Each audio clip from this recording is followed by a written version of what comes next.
Hi everyone, Sandman here. This video is brought to you by a donation from Rusty, and here's what he's got to say. Hi Sandman, here's a small donation just to support your channel.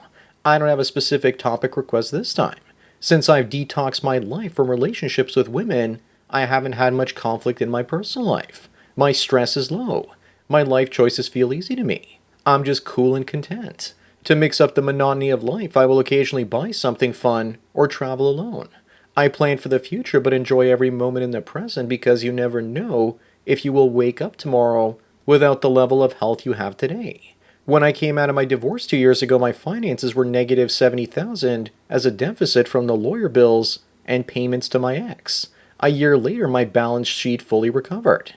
Today, I am $100,000 financially ahead from what I was at the beginning of my divorce because I've been able to save and invest money at a rate that was impossible when I was married. When I was married, I was living paycheck to paycheck most of the time. However, it was worth it all to become a dad. I dabbled on the dating apps for a while after the divorce, just to see what was out there. I don't think I'm missing anything. Most of the women on those apps are looking for a man to entertain them or finance their travel aspirations. I used to talk over the phone with that girl Angelina from college I told you about in a previous video. She got mad and quit calling after she kept ruminating with me about the past evil doings of her Chad surgeon ex-husband, and asked her why she still decided to start a family with him if he treated her so poorly early on. Oh well.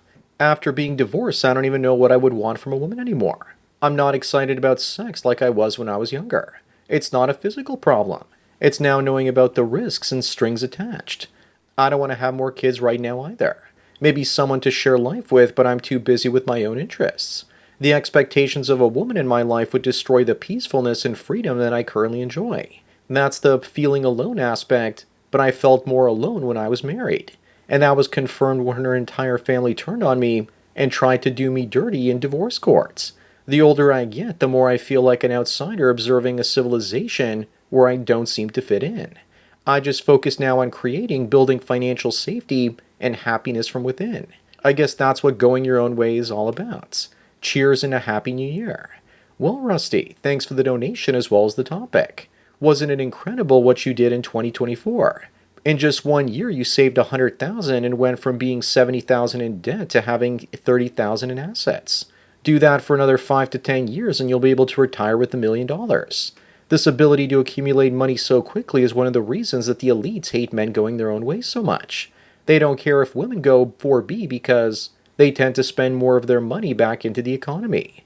Yet single men saving and investing their money in assets like stocks, real estate, and Bitcoin end up creating asset price inflation. This then destabilizes the economy. The wealth inequality in our society isn't as simple as the rich versus the poor. But I wouldn't be surprised if the wealth inequality was increasingly between married and single men, especially the successful single guys.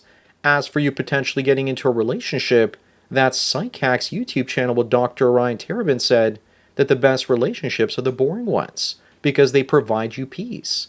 But those are drama-free, and we all know that women love their drama. At least most of them do. Based on what he said, I had the most ideal relationship at 10 years. Boring, reliable, and conflict-free. And it still wasn't enough for me because I wanted a family. Also, making important life choices is difficult when your partner doesn't agree with what you want. I'm glad you're traveling alone, Rusty. There really is no other way to do it if you want to see and do the things that you want to do.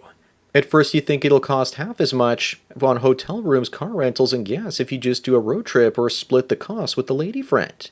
But what you're not thinking about is all the time you're going to lose shopping, stopping for bathroom breaks, and overspending on restaurants. Sure, I paid 50% more on solo trips, but in the end, I saw 4 times as much. Besides, when you're single, you don't have to be a woman's emotional tampon or tour guide that pays for her vacation. Rusty, you're still not at the point where you realize that because women can't love you the way that you love them, the companionship with somebody that's not really your equal isn't worth it. With regards to sex, you did a cock-benefit analysis and figured out that the boobs were no longer worth the squeeze. You also said you felt more alone while married rather than single. Robin Williams used to say that all the time, and look what happened to him. Sure, as a man, you want to feel accepted and welcomed in by other people. But most men only seem to fit in when they're accepted by a woman that they're with and her extended family and friends network. But once you realize the truth that it's an empty sort of belonging, you don't want to be there anymore. You become disinterested and apathetic. Single men going their own way are also dangerous because they light and carry the torch of freedom for other men to see. With regards to money, being a single man and saving and investing your money in assets that grow at least 10 to 15% a year after tax isn't just a bonus to being single, but it's now vital for you to have any social mobility. Being in a relationship where the woman wastes your time, money, mental, and emotional resources pretty much cements you in the middle or lower classes because you don't have the time and energy to grab the world by the tail and put it in your pocket. That's the point.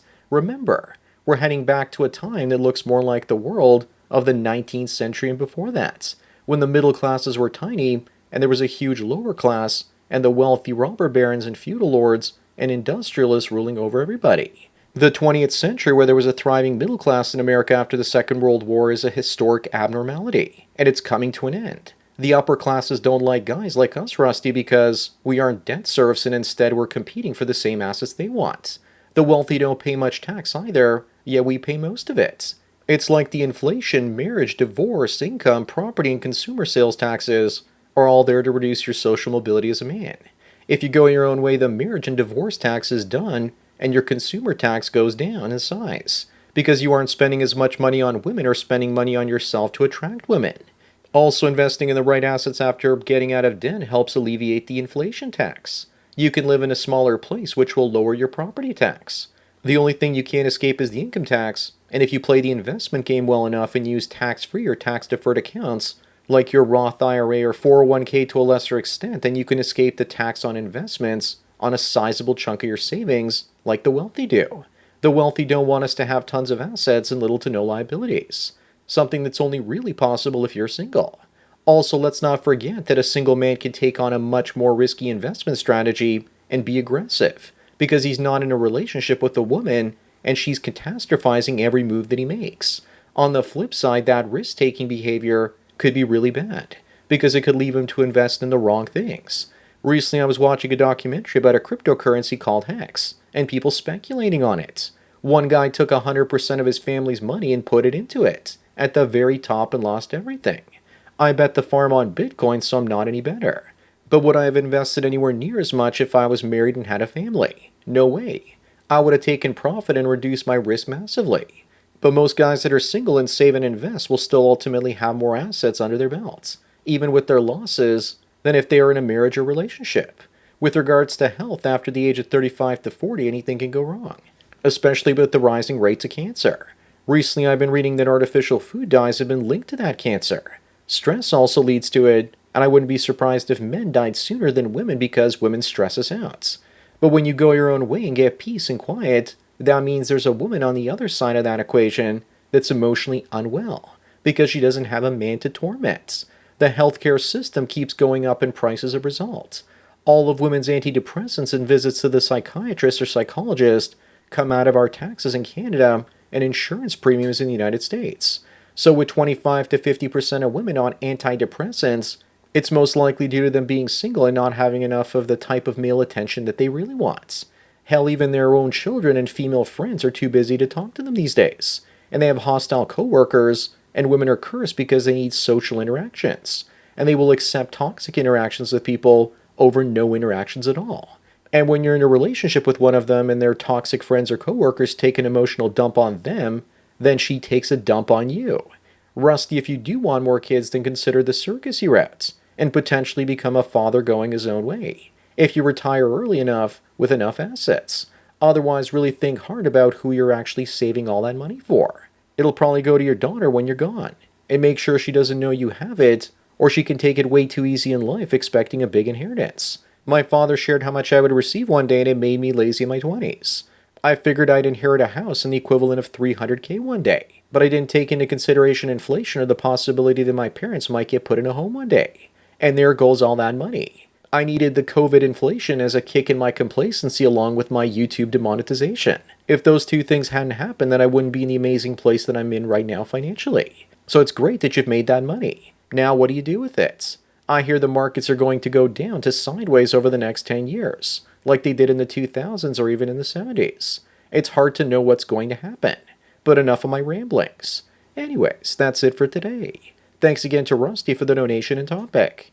Don't forget to smash the like button the way that Rusty Schwing Schwang is getting rusty because he's no longer smashing those single ladies. Bang the bell and check out the mystery link. Follow me on BitChute, Twitter, and Facebook to get tomorrow's video today. Subscribe to me on Minds, Odyssey, Make.tv, and Rumble to get the video for the day after tomorrow. This channel's been demonetized. And if you want to help me keep making content, then please support me through Subscribestar. There's a link to it in the description. Or you can do an hour-long coaching chat with the Sandman for $45 and I won't rush out the door like a cheap whore. Thanks for taking your daily dose of red pills, and remember, a red pill a day keeps the state from trying to outlaw single men away. So enjoy the rest of your day, and cheers.